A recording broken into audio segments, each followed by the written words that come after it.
কোলাঘাটের বৈষ্ণবচক অঞ্চল সমবায় সমিতিতে জয়লাভ করল তৃণমূল। কোলাঘাটের বৈষ্ণবচক অঞ্চল কৃষি সমবায় সমিতি নির্বাচন ছিল আজ। তৃণমূল প্রার্থী দেয় 12টি আসনে, বিজেপি প্রার্থী দেয় 9টি আসনে। আজ নির্বাচনের পর দেখা যায় 12টি আসনেই জয়লাভ করে তৃণমূল। এরপর সবুজ আবিরে মেতে ওঠেন কর্মী সমর্থকরা। যদিও বিজেপি অভিযোগ করেন ভোটারদের প্রভাবিত করে ভোট করিয়েছে, সেজন্যই আমাদের পরাজয়। অভিযোগ অস্বীকার শাসক শিবিরের। তাদের দাবি, এই অঞ্চলে আমরা পিছিয়ে ছিলাম 26-এর নির্বাচনের আগে বাড়তি অক্সিজেন পাওয়া।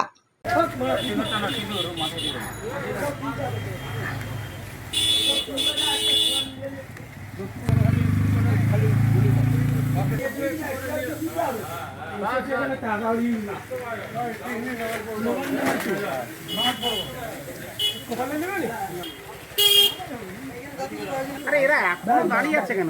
যায়নি কেন ভাই? গালে দিলে কিছু স্যার আমার ছবিটা তুলুন। গালে দিলে কিছু হবে স্যার আমার আরে বেশি কি ওই এটা মাথা দিয়ে ওই মেন হিরো হ্যাঁ ওই তো হিরো ওই হিরো আমরা চান করে এসেছি। জোট পার্টি দৌড়াটো দিদি এখানে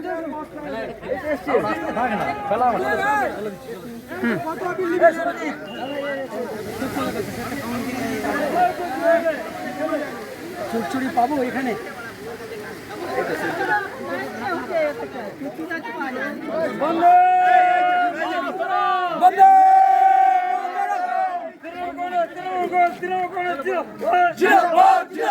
বৈষ্ণবচক সমবায় নির্বাচনে প্রার্থীর সংখ্যা 12। তো প্রক্রিয়াকরণ যখন শুরু হয় তখন অলরেডি বিরোধীরা 12টা আসনে প্রার্থী দিতে পারেনি, তারা 9টি আসনে প্রার্থী দেয়।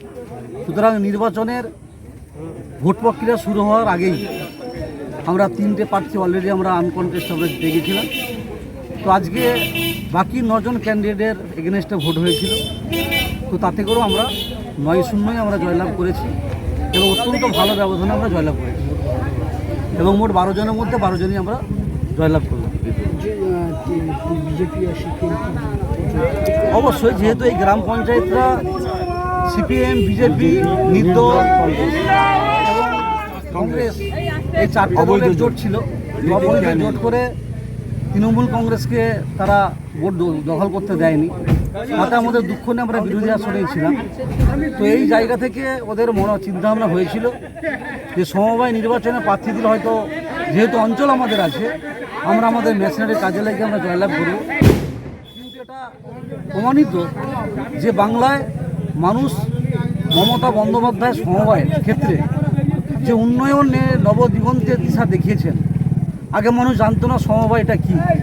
সেই সমবায়ের নিরিখে এলাকার সর্বস্তরের যদি ভোটারগণ তারা তাদের মূল্যবান ভোটাধিকার প্রয়োগ করেছেন এবং ওদেরকে উচিত শিক্ষা দিয়েছে যে যারা সমবায় খায় না, মাকে যাদের ধ্যান ধারণা নাই, এই রামধনু জোট আজকে তারা প্রার্থী দিয়ে গান তো লড়াই করতে পারবো না।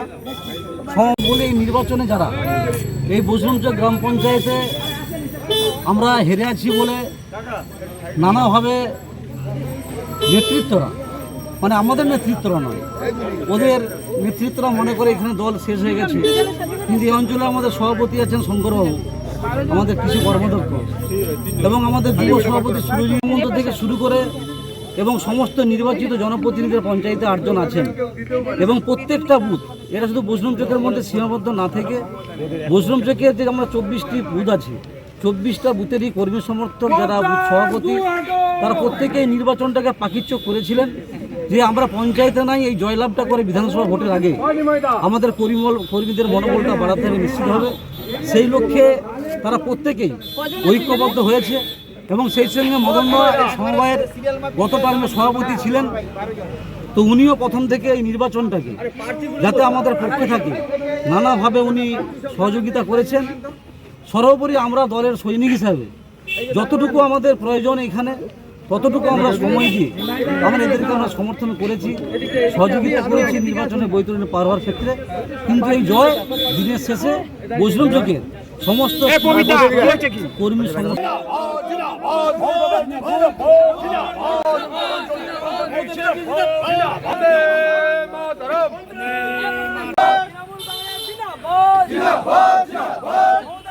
জিন্দাবাদ জিন্দাবাদ জিন্দাবাদ মমতা ব্যানার্জি জিন্দাবাদ অভিষেক বন্দ্যোপাধ্যায় জিন্দাবাদ জিন্দাবাদ জিন্দাবাদ বৈষ্ণব চক সমবায় সমিতিতে জিতলো কারা বৈষ্ণব চক কৃষি উন্নয়ন সমিতিতে জিতলো কারা মমতা বন্দ্যোপাধ্যায় জিন্দাবাদ। না দেখুন, এখানে প্রায় 2017 সালে ভোট হয়েছিল। এই যে সমবায় সমিতি, এটা দীর্ঘদিন ধরে সমবায় সমিতির সূচনা লগ্ন থেকে 2017 সাল পর্যন্ত যে ভোট হয়েছিল সেখানে পর্যন্ত দীর্ঘদিন কংগ্রেসিরাই জয়লাভ করে, এবং সেখানে প্রায় মার্জিনটা এখনও পর্যন্ত থাকছে প্রায় 200-250 করে মার্জিন থাকে 600 ভোটারের পর। কংগ্রেসের দ্বারাই পরিচালিত, দীর্ঘদিন ধরে কংগ্রেসিদের দ্বারাই পরিচালিত হয়েছিল।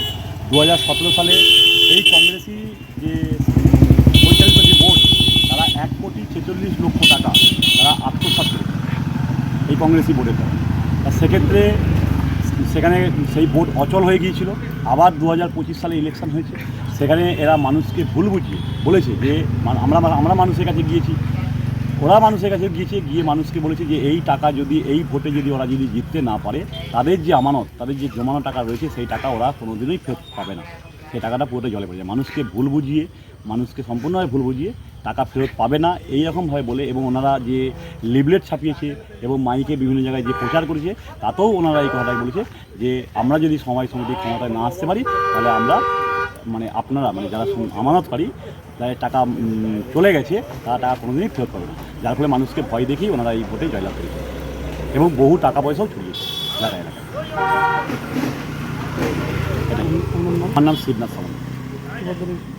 হ্যাঁ, কোন দলে? আমি উপপ্রধান বহির্য গ্রাম পঞ্চায়েত বিজেপি।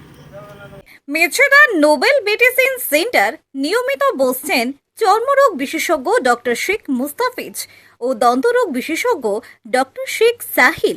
মূলত চর্ম, যৌন, কুষ্ঠ, মুখগহ্বর ও দাঁতের সমস্ত ধরনের জটিল চিকিৎসার সুবিধা পাবেন এখানে আরও অভিজ্ঞ ডাক্তারবাবুদের দ্বারা অন্যান্য চিকিৎসারও ব্যবস্থা রয়েছে। আমাদের ঠিকানা মেছেদা দিশা আই বিল্ডিংয়ে নোবেল মেডিসিন সেন্টার। আমাদের যোগাযোগ নাম্বার 7699138368 অথবা ছাদ মানে আমাদের পরিবারের সুরক্ষা, শান্তি আর স্বস্তির ছায়া। কিন্তু বছরের পর বছর ধরে রোদ, বৃষ্টি, ধুলো আর ফাটল সব মিলিয়ে আপনার বাড়ির ছাদ হয়ে পড়ছে দুর্বল। রোদের গরমে ঘরের ভিতরে থাকা দায়, বৃষ্টির সময় ছাদ ছুঁয়ে জল পড়ে। সমাধান একটাই, রুফ ডক্টর। রুফ ডক্টর নিয়ে এসেছে বাড়ির ছাদের ট্রিটমেন্ট পরিষেবা। Waterproofing, damp proofing, hit resistant coating, ফাটল সারানো, এমনকি প্রয়োজনে ছাদ পরিষ্কার। আমাদের আছে 20 বছরের অভিজ্ঞতা ও আধুনিক প্রযুক্তি আর প্রশিক্ষিত অ্যাপ্লিকেটর টিম। গ্যারান্টি সহ পরিষেবা, লিখিত ওয়ারেন্টি, বাজেট ফ্রেন্ডলি প্রাইস আর সময় মতো ডেলিভারি। বাংলার ঘরে ঘরে এখন ছাদ ভালো রাখার দায়িত্ব নিয়েছে রুফ ডক্টর। আপনার বাড়ি সুস্থ থাকলে তবেই তো পরিবার থাকবে নিশ্চিন্ত, তাই না? আপনার বাড়ির ছাদের সুরক্ষা roof doctor. Healthy roofs, happy homes. Don't delay, call today. Comfortable mattress মানেই RRK ম্যাট্রেস। ওয়ারেন্টি নয়, গ্যারেন্টি দেয় RRK ম্যাট্রেস।